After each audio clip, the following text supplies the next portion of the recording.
여러분 안녕하십니까? 오늘은 보호자의 입장에서 요양시설을 이용하기 위한 비용에 대한 궁금증을 해소해드리고자 합니다.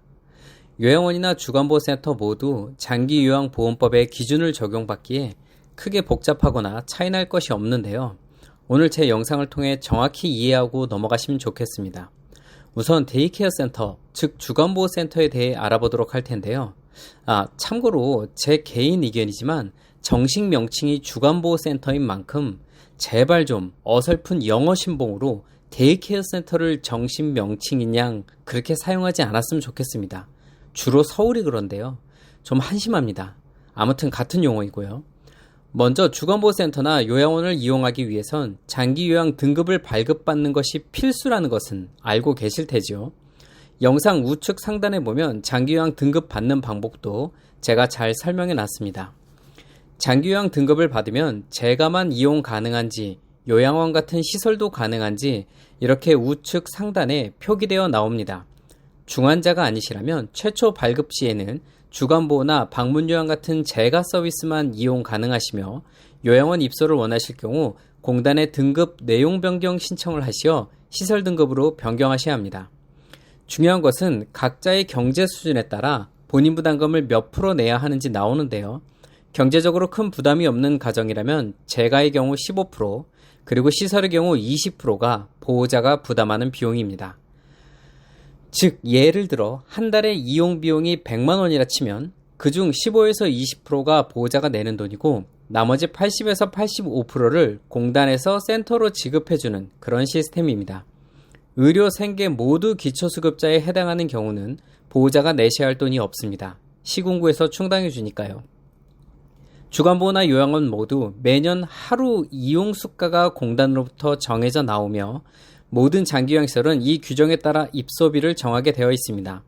절대로 정해진 그 해의 본인 부담금 수가를 마음대로 바꿀 수 없으므로 전국 모든 시설의 이용요금은 거의 균일하다고 보면 되겠습니다. 먼저 맨 위를 보시면 재가 서비스의 경우 등급별로 그달에 소진할 수 있는 비용이 정해져 있습니다. 즉 하루 10시간 이상 30일 내내 시설을 이용할 수는 없다는 얘기죠. 물론 그렇게 운영하는 재가센터도 없고 어르신도 없지만요. 1등급에서 인지지원 등급까지 각자 발급받은 등급에 따라 내야 하는 본인 부담금 비용이 다른데요.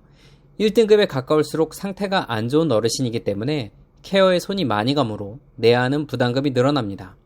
예를 들어 사진 속 맨 왼쪽 아래 5등급의 어르신이 주간보호센터를 하루 이용하는 금액이 42,500원으로 공단에서 정해져 있으며 그중 15%인 6,375원이 보호자가 내는 돈이며 나머지 85%인 36,125원이 공단이 지급하는 돈이라고 아시면 되겠습니다. 그러나 모든 요양시설은 공단이 정한 수가 외에 추가로 비급여 부분이 이용요금에 포함되는데요. 주로 식사비용입니다. 이 금액은 시설마다 제각각 정하기 나름이고 바로 여기서 몇백 원, 몇천 원의 차이가 시설마다 월 이용요금을 차이나게 하는 요인이 됩니다. 그렇다 할지라도 바로 근처 센터가 한 끼에 3,400원을 받는데 우리라고 한 끼에 5,000원을 받는 그런 큰 차이로 이용하게 할 수 없으므로 주간보호센터나 요양원 모두 월 이용요금에는 큰 차이가 나질 않습니다. 그 밖에 임의용 서비스 등 특별한 서비스를 해주고 비급여 비용을 추가로 받는 경우도 종종 있습니다. 주간보호센터는 어르신이 출석해서 이용하는 시간에 따라 비용이 산정되므로 대부분의 센터들은 엑셀로 계산식을 만들어 몇 등급 어르신이 몇 시간씩 며칠을 이용할 경우 그달의 이용요금이 얼마다라고 계산되는 수식을 사용하고 있습니다. 그 다음 요양원은 비교적 심플한데요. 한 번 입소하면 웬만해선 계속 계시기에 일일 단위로 계산된다고 보면 되겠습니다. 예를 들어 사진 속 왼쪽 하단을 보시면 1등급 어르신이 하루 내야 하는 돈이 9450원인데 그중 20%인 18,090원이 보호자 부담금이고 나머지 80%인 72,360원이 공단이 지급해주는 돈이라고 알면 되겠습니다. 이걸 곱하기 30일 해주면 되겠죠. 말씀드린 대로 경제 수준에 따라 이 본인 부담금이 20%가 아닌 12%만 부담하거나 8%만 부담하는 차상위 계층의 경우로 나뉘기도 합니다. 재가 서비스일 때도 마찬가지고요. 요양원 역시 식사비용은 비급여 항목으로 추가되고 1인실과 2인실을 사용할 경우 상급병실 요금으로 설정되어 또 추가 비용으로 받고 있습니다. 결국 이렇게 공단이 정한 본인 부담금과 비급여 부분을 합친 총 금액이 월 이용요금이 되겠습니다.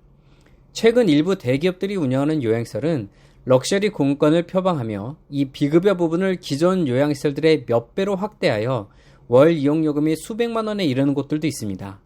뭐라 비판할 것은 못 되지만 돈 많은 사람들을 대상으로 한 계획이기에 사회복지시설에서도 부익부 빈익빈의 격차를 만들어내는 기업의 행태가 좀 쓸쓸하긴 합니다. 아시다시피 우리나라 고령화는 향후 수십 년간 지속되며 그에 따른 돌봄이 필요한 노인의 수요와 요양시설의 공급은 계속 증가할 것입니다. 지난 10년과 지금까지도 요양원 및 주간보호센터 창업 문의가 끊이지 않는 것은 당연한 것이 기정사실입니다. 모쪼록 장기요양보험공단이나 이용자, 운영자 모두 올바른 국가정책의 뒷받침으로 소외받고 병들어 불행한 노후를 보내는 국민이 없도록 해야 할 것입니다.